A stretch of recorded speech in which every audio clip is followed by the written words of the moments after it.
예수께서 이 말씀을 하시고 예루살렘을 향하여 앞서서 가시니라.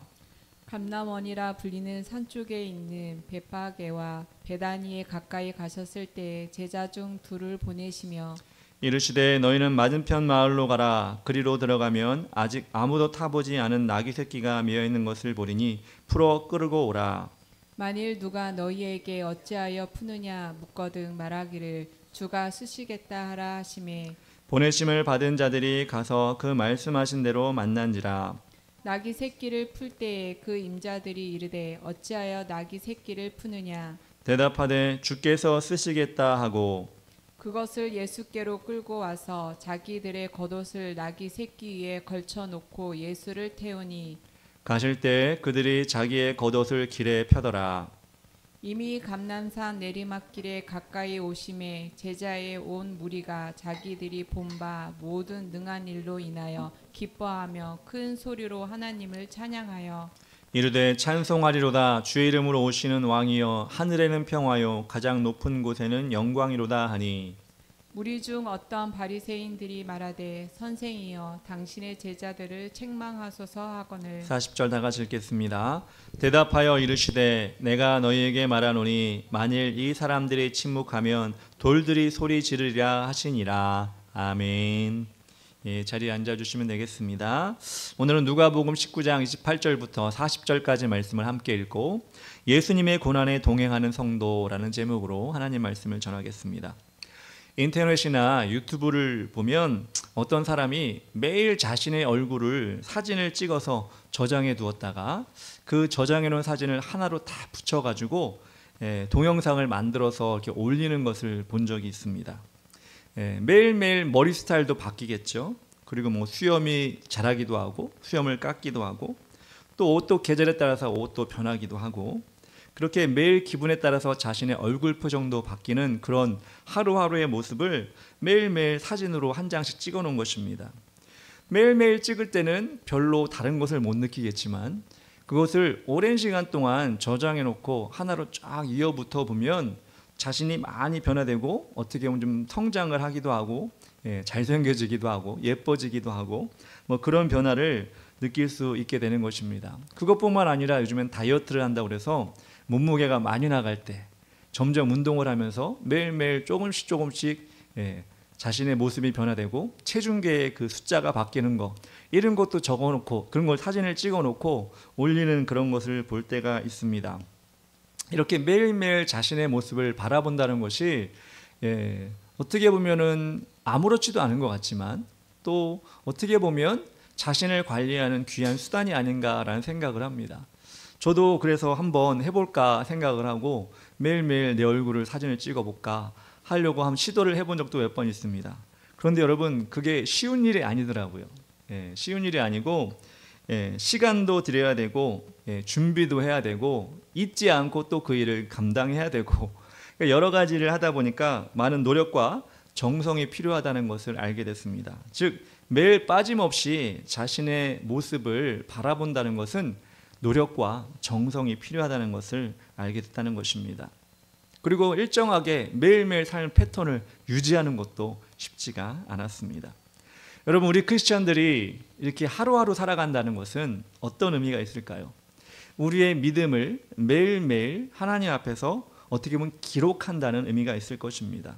뭐 이렇게 적지 않아도 뭐 찍지 않아도 우리가 하나님 앞에 자녀라면 그렇게 자신을 하나님 앞에 드리기 위해 하나님 앞에 내어드리기 위해 살아가는 모습을 보여야 한다는 것입니다. 여러 가지 방법이 있겠죠. 말씀을 묵상하기도 하고 또 감사의 제목을 적기도 하고 또 기도를 통해 하루하루 시간을 드리기도 하고 즉 성화된 삶을 우리가 만들어가야 하나님께서 원하시는 그런 삶이라는 것입니다. 그런데 세상에 그렇게 하는 노력도 쉽지 않지만 하나님의 자녀로서 그렇게 하루하루를 점검하는 것은 더 쉽지가 않습니다. 왜? 시험도 당하기도 하고요.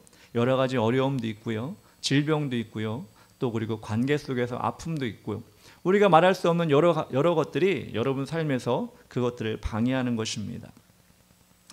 그런 의미에서 기독교의 절기는 우리 신앙을 돌아보는 아주 중요한 계기가 되는 것 같습니다.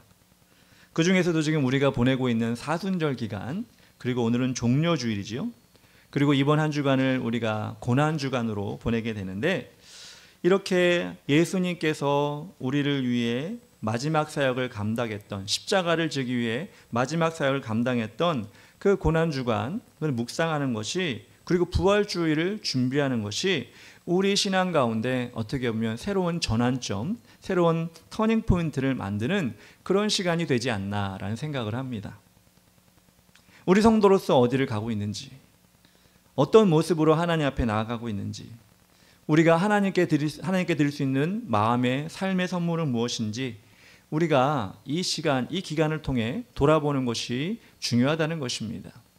이번 한 주간, 지난 한 주간이죠. 여러분, 벚꽃이 엄청나게 전국적으로 많이 피었습니다. 물론 지금도 많이 피어 있기도 합니다. 매년 절기에 따라서 피는 날짜가 좀 달라요. 그리고 날씨와 기온에 따라서 또 날짜와 시간에 따라서 그것이 바뀌어집니다. 그런데 변함없는 사실은 무엇이죠? 벚꽃은 그해 꼭 핀다는 것입니다. 그래서 우리 눈을 즐겁게 해준다는 것이죠. 이처럼 자연도, 하나님 만드신 자연도 그렇게 빠짐없이 자신의 역할에 최선을 다한다면 우리 성도들, 하나님이 구원하신, 하나님이 자녀 삼아주신 우리 성도들도 이렇게 절기가 돌아왔을 때, 하나님께서 우리에게 주신 귀한 기독교적 절기가 돌아왔을 때 우리의 믿음의 꽃을 피우기 위해서 우리가 노력하는 것은 당연한 것이 아닌가라는 생각을 합니다. 그래서 여러분들이 어떤 감흥을 가지고 이 사순절을 보내고 있고 이번 한 주간 어떤 고난주간의 삶을 보내야 되느냐, 아무 생각이 없을 수도 있겠지만 오늘 말씀을 통해서 우리가 조금이라도 이 시간을 헛되이 보내지 아니하고 하나님께서 여러분에게 준 기회를 잘 활용하려면 무엇을 보아야 하는지 한번 말씀을 통해 우리가 깨달았으면 좋겠습니다. 오늘 본문을 돌아가면 예수님께서 제자들과 함께 예루살렘으로 들어가시는 장면이 나옵니다. 제자들은 모르고 있었지만 예수님은 알고 계셨습니다. 무엇을 알고 계셨냐? 예수님께서 예루살렘에 들어가서 십자가에 못 박혀 죽으신다는 것을, 그 죽어야 하는 그 길을 간다는 것을 예수님은 알고 있었습니다. 여러분, 인간이라면 그 죽음의 길을 누구나 피하고 싶지 않았겠습니까? 돌아가고 싶지 않았겠습니까? 조금이라도 늦추고 싶지 않았겠습니까? 그것이 인간의 생각입니다. 예수님은 하나님이니까 그런 거 없어. 여러분, 아니요. 예수님은 온전한 인간의 모습으로 이 땅에 오신 것입니다. 그렇지 않으면 예수님이 우리를 위해 오실 필요가 없어요. 근데 그렇게 인간의 모습으로 오셔서 예수님이 그 길을 가셨는데, 오늘 말씀에 어떻게 예수님이 하시는지 오늘 28절 말씀을 제가 한번 읽어보겠습니다. 예수께서 이 말씀을 하시고 예루살렘으로 가자 이렇게 말씀하시고 예루살렘을 향하여 앞서서 가시더라 라고 나왔습니다. 제가 초등학교 때 예방주사를 자주 맞았어요. 이상하게 예방주사를 자주 맞았던 것 같아요. 그런데 그 예방주사를 어디 병원이나 보건소 가서 맞는 게 아니라 꼭 학교로 보건소에서 선생님들이, 간호사 선생님들이 와가지고 직접 주사를 놔줬습니다. 학교에 예방주사를 맞는 날이 되면, 그리고 그 예방주사 맞춰주는 간호사 선생님들이 오게 되면 벌써 소문이 퍼지죠. 야, 선생님들 벌써 왔대. 주사 가지고 왔대. 그럼 아이들의 마음이 어떻죠? 기쁜가요? 즐거운가요? 기대감이 확 찬가요? 아니요. 두려움이 쌓이기 시작합니다. 예. 두려움이 마음을 엄습해서 공부를 해도 공부를 안 하는 것처럼 마음이 두근두근합니다. 그렇게 선생님들이 와가지고 한 반을 딱 이렇게 비워놓고 줄 서서 한 반씩 한 반씩 예방주사를 맞으러 가게 됩니다. 주사를 맞고 싶어하는 학생이 한 명도 없죠. 예. 그래서 어떤 학생들은, 정말 무서워하는 학생들은 자신의 차례가 점점 뒤로 오기를 바라면서, 야, 네가 먼저 앞으로 가. 네가 먼저 앞으로 가. 이렇게 해서 뒤로 가가지고 안 맞으려고 노력을 합니다. 근데 어떻게 끝까지 갈 수 없잖아요. 그래가지고 끝에는 결국 맞습니다. 그런데 정말 대단한 친구들은 아예 학교를 빠져나가는 친구들이 있더라고요. 그래서 난 절대 안 맞겠다. 그 주사를 안 맞겠다. 그런 마음으로 선생님의 원래 학교를 빠져나가서, 그리고 간호 선생님들이 다 집에 갈 때까지 빠져나가서 안 오다가 들어온 학생들도 한 학교에 한두 명 정도는 있었던 것 같아요. 여러분, 그 주사는 왜 놓는 걸까요? 학생들을 아프게 하려고? 고통을 주려고? 아니죠. 학생들에게 건강을 주려고. 정말 10초도 안 되는 그 짧은 시간 동안 그 주사를 맞음을 통해 학생들에게 유익하게 하려고 주사를 맞춰주는 것 아닙니까? 그럼에도 불구하고 그 학생들은 그것이 싫어서 도망갑니다. 왜? 인간의 속성이 아픈 건 싫기 때문에. 그런데 죄 없으신 우리 예수님께서는 가장 잔인하고 가장 고통스러운 형벌인 십자가를 지어야 되는 그 죽음 앞에서 어떻게 하신다고요? 먼저 앞서서 제자들보다 앞서서 가셨다는 것입니다. 즉 세상을 구원하시기 위해 그 사명과 죄인인 인간을 사랑하는 마음으로 그 길을 먼저 가신 것입니다. 우리는 그 예수님의 헌신을 통하여 구원을 얻었습니다. 그렇다면 우리 또한 그분 앞에서 믿음으로 예수님처럼 그 고통을 감내했던 예수님처럼 우리도 믿음으로 결단을 해야 되지 않을까.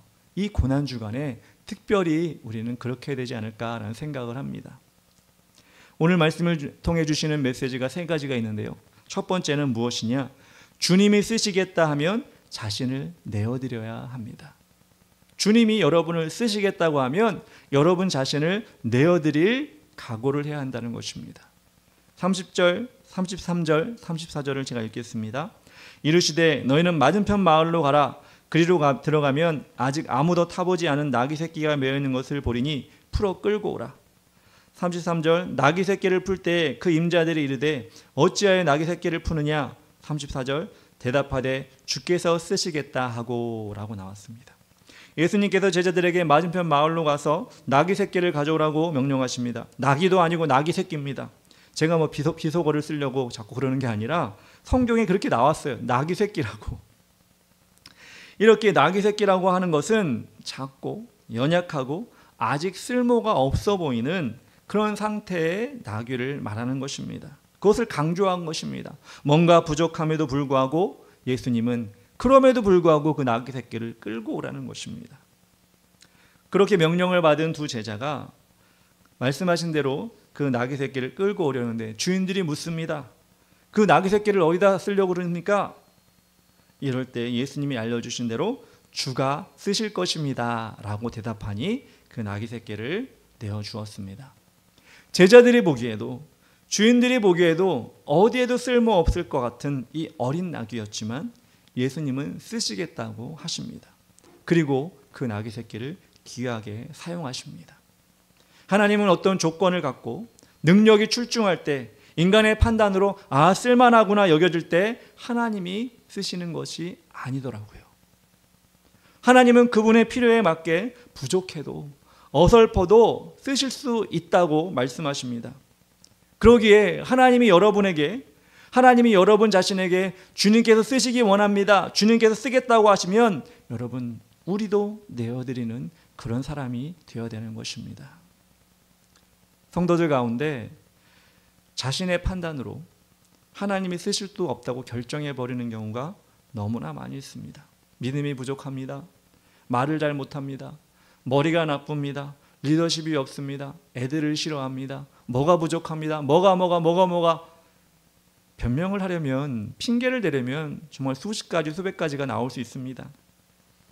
그런데 우리가 생각해야 될 것은 우리가 생각하는 그 부족함, 연약함, 그 없음은 누가 더 잘 아실까요? 하나님이 더 잘 아십니다. 왜? 우리를 지으신 분이시기 때문에.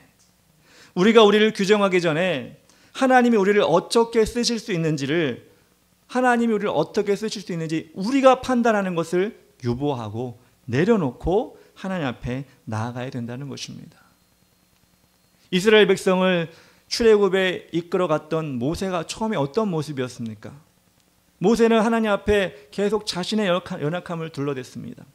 자신은 40년간 목자의 삶을 살아서 리더십도 없고 능력도 없고 결정적으로 혀가 둔하여 말도 제대로 할 수 없는 그런 부족한 사람입니다. 함량 미달의 사람입니다. 이렇게 얘기했습니다. 그러니 어떻게 내가 백성을 구원합니까? 자신의 기준에 맞춰서 하나님 앞에 부족함을 이야기했습니다. 이때 하나님이 모세에게 말씀하십니다. 출애굽기 4장 11절 12절 여호와께서 그에게 이르시되 누가 사람의 입을 지었느냐 누가 말 못하는 자나 못 듣는 자나 눈 밝은 자나 맹인이 되게 하였느냐 나 여호와가 아니냐 이제 가라 내가 내 입과 함께 있어서 할 말을 가르치리라. 하나님 앞에서 자신을 지나치게 낮추는 것은 어떻게 보면 하나님의 능력을 무시하는 것입니다. 우리는 하나님의 피조물이며 예수님의 피값으로 산 자녀입니다. 그렇기 때문에 그렇게 귀하게 여기시는 하나님이 우리의 부족함을 채워주시지 않겠습니까? 우리의 연약함을 보충해 주지 않겠습니까? 그것이 우리가 하나님을 신뢰하는 모습이라는 것입니다. 미디안 백성으로부터 이스라엘을 구원했던 기드온은 또 어떻습니까? 사사기 6장 15절에 이렇게 나왔습니다. 그러나 기드온이 그에게 대답하되 오 주여 내가 무엇으로 이스라엘을 구원하리이까? 보소서 나의 집은 므낫세 중에 극히 약하고 나는 내 아버지 집에서 가장 작은 자이니이다 하니. 기드온이 뭐라고 그럽니까? 우리 집안은 귀한 집안도 아니고 그런 작은 집안, 연약한 집안인데 그 집안 가운데도 나는 정말 꼴찌입니다. 아무것도 할 수 없는 그런 사람입니다. 이렇게 하나님 앞에 힘도 없고 용기도 없고 능력도 없다, 부정적인 판단으로 자신을 그렇게 하나님 앞에 소개하고 있습니다. 그런데 하나님은 반대로 이야기하고 계십니다. 사사기 6장 12절에 나와 있습니다. 여호와의 사자가 기드온에게 나타나 이르되 큰 용사여 여호와께서 너와 함께 계시도다. 큰 용사요. 기드온 입장에서는 큰이란 말, 대단하단 말, 뛰어나다는 말을 한마디도 섞지 않았어요. 자신에게. 자신이 그렇게 자신을 인식했던 거죠. 그런데 하나님께서는 그에게 첫 마디가 큰 용사요. 하나님의 기준이 다르다는 것입니다. 기드온이 이 말씀을 듣고 순종해서 300명, 단 300명을 가지고 바다의 모래와 같은 미디안 군사들을 이길 수가 있었습니다. 주가 쓰시겠다는 그 명령에 순종했을 때 이런 역사가 일어나게 되는 것입니다. 우리가 하나님의 자녀로 살아가면서 이런 귀한 경험을 해봐야 되지 않겠습니까? 난 부족하니까, 난 저기 찌그러져 있고, 난 연약하니까 저렇게 못 살고, 이렇게 하나님의 자녀로 어떻게 정체성을 가지고 살아가겠습니까? 그런 사람도 그렇게 얘기하죠. 야, 소크라테스가 너 자신을 알라라고 그랬어. 난 날 잘 알고 있어. 난 이렇게 부족해. 여러분, 그렇게 세상의 철학자의 말은 귀하게 여기면서 어떻게 하나님 성경에 나와 있는 그 하나님 말씀 우리는 가볍게 여깁니까? 하나님은 여러분에게도 큰 용사여 이렇게 말씀할 수 있다는 것입니다. 그렇다고 무조건 무모하게 막 나서라는 게 아니에요. 낄 때 안 낄 때 다 껴가지고 나 할 수 있어 막 그렇게 설치라는 게 아니에요. 하나님은 그걸 또 원하지 않으세요. 다윗은 목동으로 시작을 했죠. 다윗은 연약하고 아버지도 인정하지 않는 그런 부족한 모습이었지만 다윗이 왕까지 됐습니다. 왕은 그냥 왕이 아니죠. 이스라엘 역사 가운데 가장 위대한 왕이 됐습니다. 하나님을 날마다 신뢰했기 때문에. 시편 18편 28에서 29절 보면 제가 한번 읽어드리겠습니다. 주께서 나의 등불을 켜시며 여호와 내 하나님이 내 흑암을 밝히시리니. 자신 안에 있는 등불을 켜주셨대요. 하나님이 내 안에 있는 흑암을 밝혀주셨대요. 소극적인 사람, 부정적인 사람, 연약한 사람은 자신 안에 어둠이 있는 거예요. 자신 안에 할 수 없다는 공허함이 있는 거예요. 그런데 하나님께서는 그 어둠 가운데 등불을 밝혀주시고 흑암을 물리쳐 주셨다는 것입니다. 결정적으로 시편 28편 29절에 내가 주를 의뢰하고 적군을 향해 달리며 내 하나님을 의지하고 담을 뛰어넘나이다. 목동에서 왕이 되는 그 담을 뛰어넘은 것이 다윗입니다. 깜깜한 어둠 가운데 여러분 전구가 하나만 있어도 그 불을 탈깍 낄 때 여러분 어떻게 되죠? 빛이 환하게 우리의 눈을 쏘듯이 밝혀줍니다. 여러분이 흑암이고 여러분이 어둠이고 여러분 안에 등불이 없다고 생각할 때 하나님은 직접 찾아와 주셔서 그 전구를 밝혀줄 수 있는 분입니다. 어떻게? 내가 너를 쓰겠다. 이 나귀 새끼를 가지고 예수님이 내가 쓰겠다, 주께서 쓰시겠다라고 말씀하셨을 때 그 불을 밝혀주신 거예요. 그렇다면 여러분에게도 그런 소원이 있어야 되지 않겠습니까? 하나님, 저도 사용하여 주시옵소서. 아니, 저는 좀 피해 주세요가 아니라 저도 사용하여 주시옵소서. 저도 하나님의 그 밝은 등불로 담을 뛰어넘는 다윗과 같은 하나님의 사람이 되기 원합니다. 여러분, 이렇게 우리가 고백하면 하나님이 그 고백을 무시하실까요? 그 소원을 하나님이 제껴두실까요? 아니요. 하나님의 영광을 위하여서 그 사람을 사용하실 것입니다. 두 번째로 주님의 길에 소중한 것을 내어드려야 합니다. 우리가 고난주간을 통하여 우리 마음속에 주님의 길에 소중한 것을 내어드려야 하는 각오를 했으면 좋겠습니다. 오늘 말씀 35절 36절에 이렇게 나왔습니다. 그것을 예수께로 끌고 와서 자기들의 겉옷을 나귀 새끼 위에 걸쳐놓고 예수를 태우니 가실 때에 그들이 자기의 겉옷을 길게 펴더라. 이 나귀 새끼를 가져왔어요. 예수님이 거기에 좀 황당하지만 타셨어요. 웃긴 장면이지만 사람들은 웃긴 것이 아니라 웃은 것이 아니라 예수님께 경배하기 시작했습니다.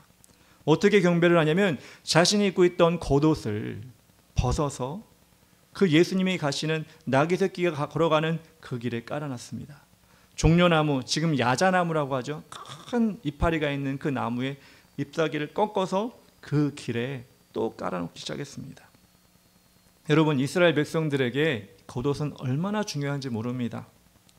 겉옷은 삶의 중요한 수단입니다. 왜냐하면 이스라엘은 일교차가 심하기 때문에 밤이나 겨울이 되면 그 겉옷은 이불로 사용해야 돼요. 그래서 없으면 안 됩니다. 아니, 없으면 죽을 수도 있습니다. 그런데 그 가격이 비싸요. 그래서 집집마다 겉옷을 몇 벌씩, 한 사람이 몇 벌씩 그렇게 비치해 놓고 살 수가 없습니다. 심지어는 가난한 사람들은 겉옷 한 벌을 가지고 가족이 돌려입기까지도 했다고 합니다. 그래서 겉옷을 가지고 담보를 잡고 돈을 빌리기까지 그렇게 했다는 것입니다. 이렇게 소중한 겉옷을 지금 예수님이 가시는 그 길에 이스라엘 백성들이 깔아놓고 예수님을 환영하고 예수님을 높여드리는 장면이 오늘 말씀에 나오고 있습니다.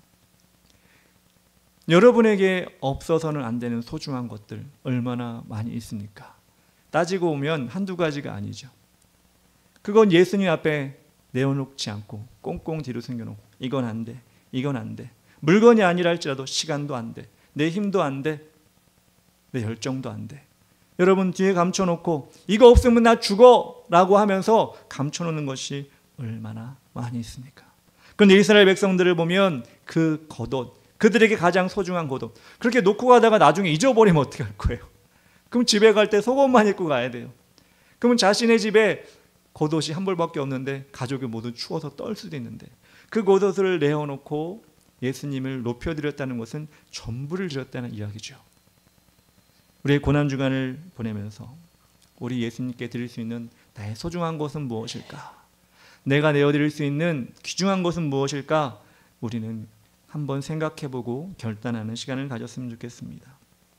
고난주간을 보내면서도 희생을 생각하지 않고 고난주간을 보내면서도 나는 그냥 현상 유지만 해야지 라는 마음을 가진다면 우리 하나님께서 정말 기뻐하시는 성도가 아닐 거라고 생각을 합니다.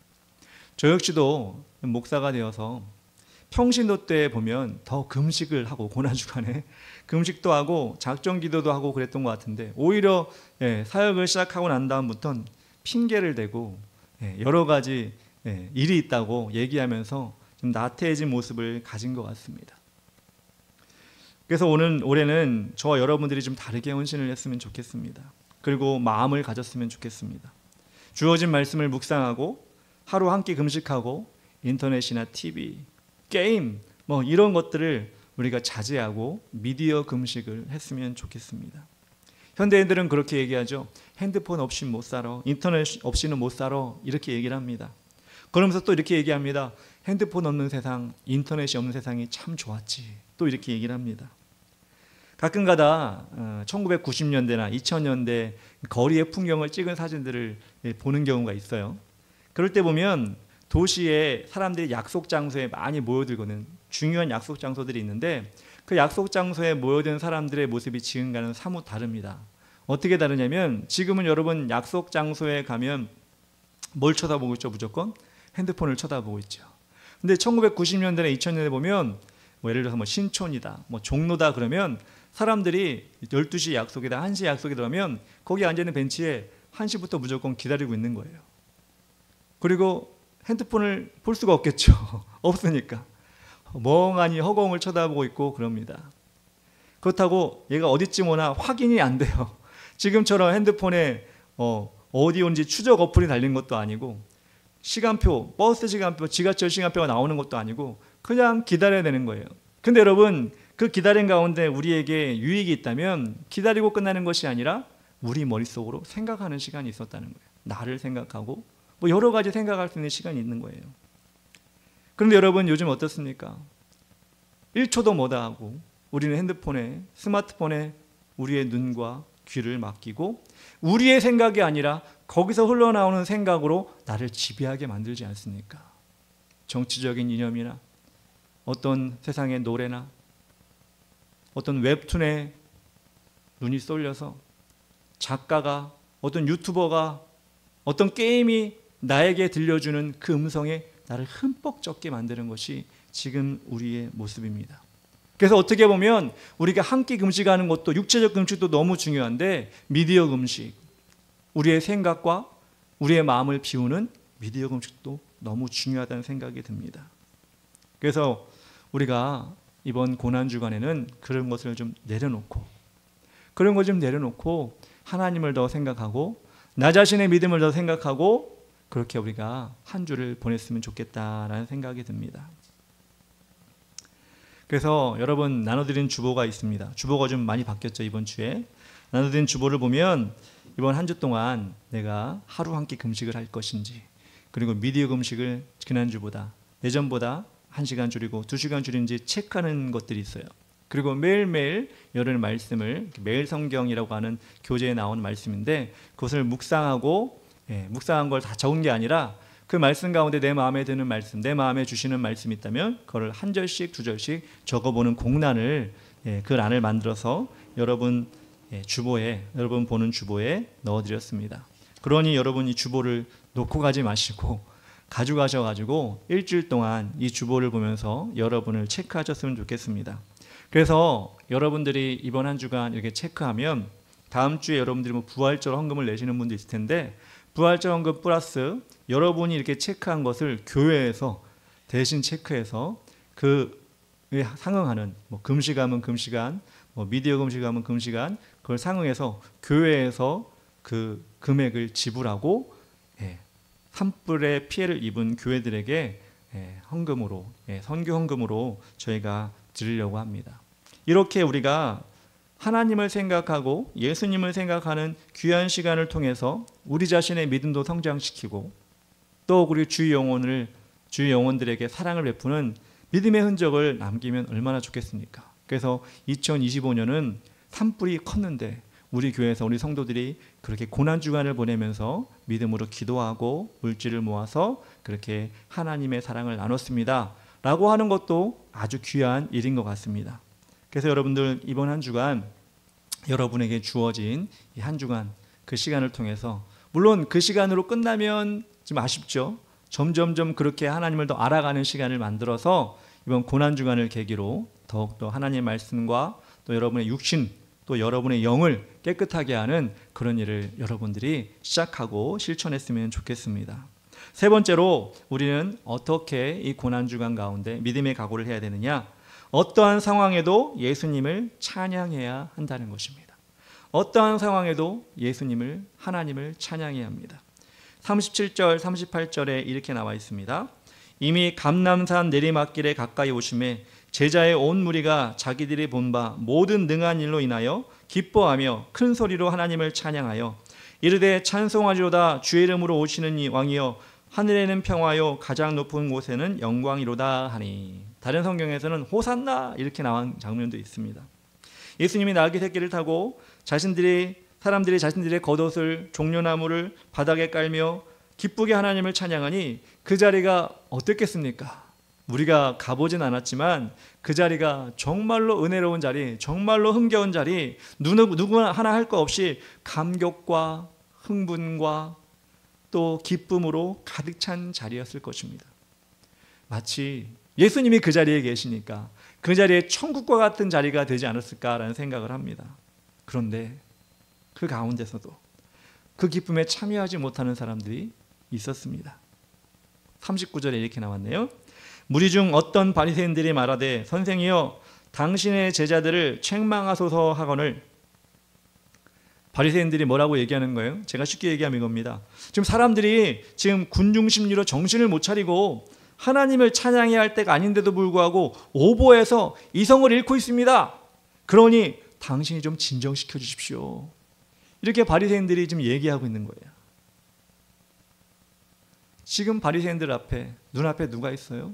예수님. 하나님의 아들이 있는데 이들은 그 예수님을 보지 못하고 불평만 하고 있는 거예요. 자신의 심기가 뒤틀린다 이거예요. 예수님은 생각하지 않고 자신의 기분에 따라서 헌신하지 못하고 기뻐하지 못하고, 아니 기뻐하고 찬양하는 사람들을 좀 말려달라고 지금 핀잔을 주고 있는 것이 지금 이 모습입니다. 예배에 나와서 온전히 자신의 것을 내어드리고 최선을 다해 하나님을 찬양하는 모습이 얼마나 아름답고 그것이 정상적인 모습입니까? 내가 누군데 남들이 어떻게 생각할까? 허점을 보이면 안 되지 하면서 하나님을 보지 못하는 사람이 오히려 더 그 예배 자리에서 불쌍한 사람인 것입니다.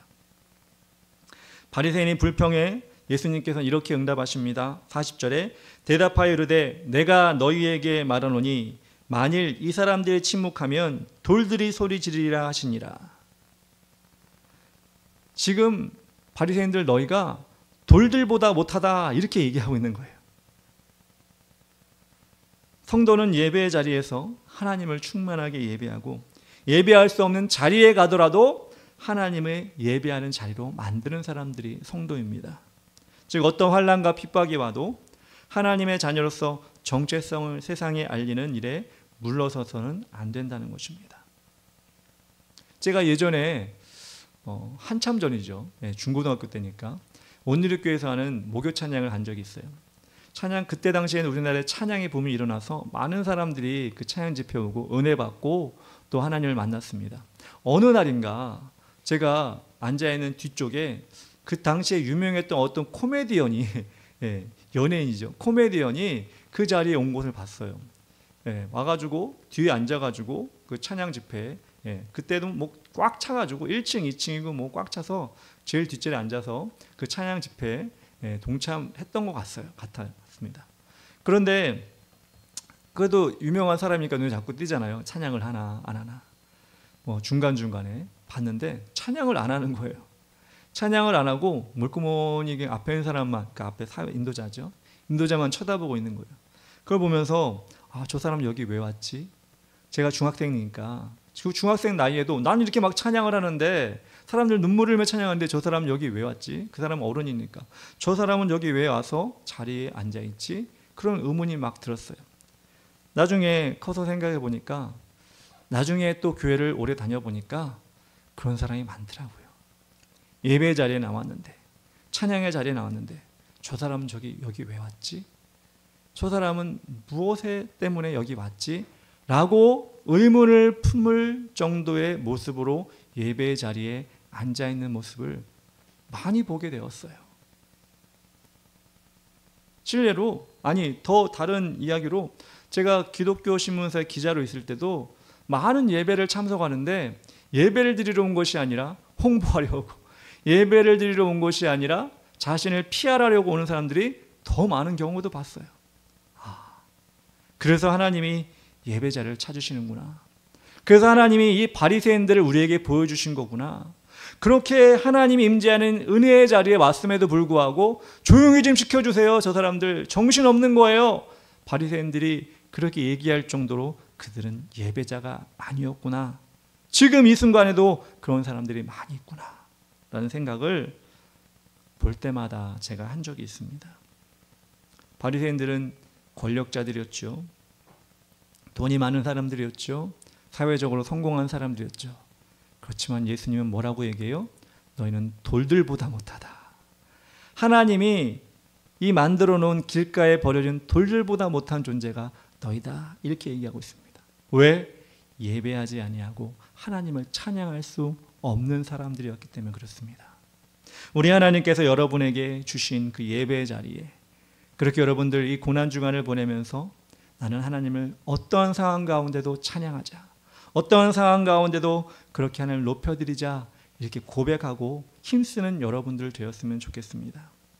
그 종려나무 가지를 잘라서 예수님 앞에 거독과 펼쳐놓았던 그 이스라엘 사람들의 모습을 기념하여 오늘은 종려주일, 그리고 내일부터 시작될 고난주간, 그리고 금요일날 맞이하게 될 예수님의 그 죽음, 이 모든 것이 마치 벚꽃이 1년에 한 번 피기 위해서 겨우내 그들의 나무를 잘 보존하는 것처럼 이 기간을 우리가 잘 보내기 위해서 여러분들 신앙을 잘 지켰다면 이 기간을 통해 여러분 믿음의 업그레이드가 되셨으면 좋겠습니다. 하나님 여러분 쓰시겠다고 하면 내 생각 내려놓고 하나님 써주시옵소서, 하나님 저를 통해 일하여 주시옵소서. 육체적인 금식과 영적인 미디어 금식을 통해 하나님 저를 비우기 원합니다, 하나님 채워주시옵소서. 여러분 이렇게 매일 길게도 아니에요, 조금이라도 말씀을 보면서 고백해 보세요.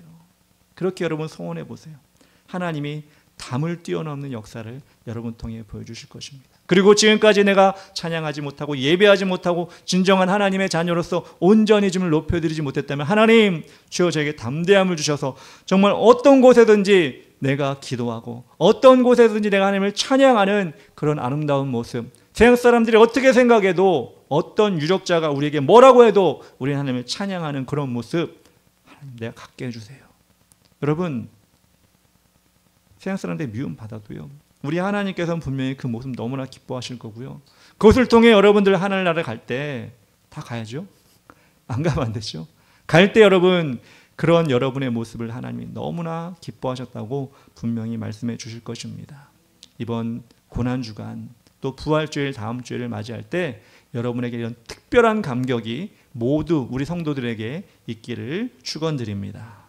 이 시간 나같이 찬양하며 나아갈 때 그 사랑 얼마나 찬양하면서 우리 예수님의 그 사랑을 찬양으로 고백하겠습니다.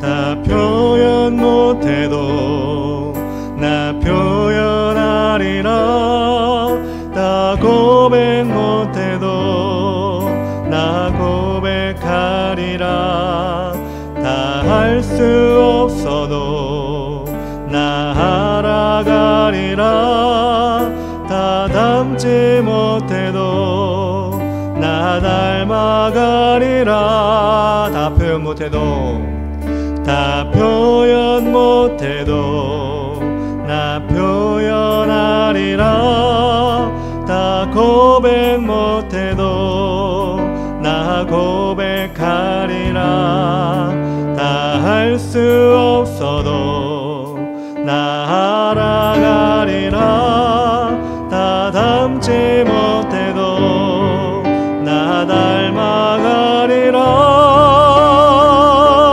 그 사랑 얼마나 아름다운지, 그 사랑 얼마나 날 부욕해 하는지, 그 사랑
우리 시간 나가지 기도하며 나가기 원합니다.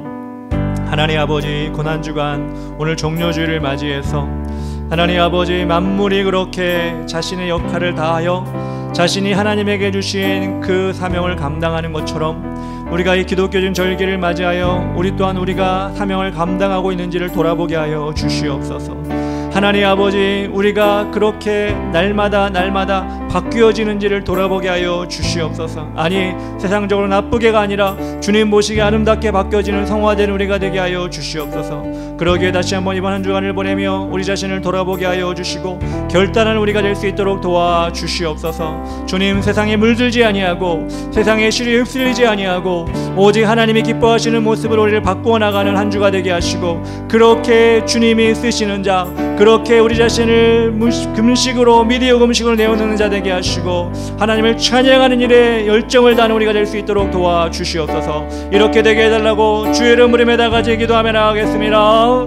주여, 아버지 하나님 감사합니다. 하나님 아버지, 오늘도 주님께서 우리를 붙잡아 주시고 아버지 종료주일을 맞이하여 하나님께 예배드리게 하심을 감사합니다. 아버지, 이 가운데 우리가 감흥이 없습니다. 때로는 아버지 예배가 예배되지 아니하고 그냥 시간이 흘러갈 때가 얼마나 많이 있습니까? 그러나 하나님 아버지, 우리가 다시 한번 주님께 돌이키기 원합니다. 아버지님이 쓰시는 자가 되기 원합니다. 하나님 아버지, 주님을 위하여 우리 죄를 내어드리고 비워드리게 하여 주시고 하나님 아버지, 주님을 찬양하는 일에 더 힘을 다하게 하여 주시옵소서.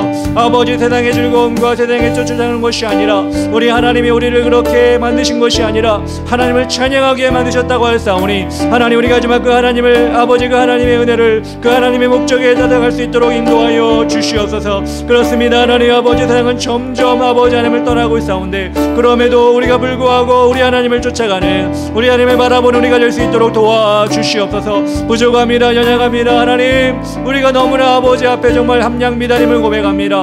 그러나 하나님 아버지, 정말 우리가 이 시간 일주일을 보내며 우리 자신의 주시는 하나님의 은혜를 더욱더 깊이 체험하고 나아갈 때 하나님 아버지, 믿음의 흔적을 남길 수 있는 우리가 되게 하여 주시옵소서. 그렇게 우리를 사용하여 주시고 그렇게 우리를 한 사람 한 사람을 붙들어 주시고 인도하여 주시옵소서. 주님 감사합니다. 아버지, 역사하여 주시옵소서. 사랑과 은혜가 충만하신 하나님 아버지, 감사합니다. 하나님, 거룩한 주일을 우리에게 오늘 돌아가셔서 하나님, 많은 사람들이 주님을 떠나고 많은 사람들이 세상을 향해 즐거움을 쫓아가지만 우리 하나님께 예배하고 하나님을 높여드리는 귀한 자리에서 오늘도 말씀을 통하여 결단하고 일주일을 살아갈 수 있도록 도와주시옵소서. 하나님, 예수님의 고난에 동행하게 하여 주시고 예수님 따로 나 따로가 아니라 예수님의 자녀로서, 하나님의 자녀로서, 주의 종으로서 하나님 아버지 일주일간 기뻐하고 감사하고 또한 아버지 하나님 헌신하고 나가는 우리가 될 수 있도록 도와주시옵소서. 그래, 이번 일주일 동안을 통하여서 우리 믿음이 더 단단해지게 하시고 하나님 기뻐하신 아름다운 모습으로 다시 한번 나아갈 수 있도록 도와주시옵소서. 지금은 우리를 위해 십자가를 지시고 죽음에서 부활하신 예수 그리스도의 크신 은혜와 날마다 우리를 사랑해 주시는 하나님의 극진하신 사랑과 오늘도 우리에게 오셔서 한 사람 한 사람에게 은혜 주시기를 원하시는 성령님의 감화 감동하심이 이 한 주간을 보내며 예수님의 고난을 묵상하고 동행하기를 원하는 우리 주에게를 가는 모든 성도들의 머리 위에와 가정 위에와 그리고 사업장과 직장 위에 지금으로부터 영원토록 함께 있을지어다. 아멘.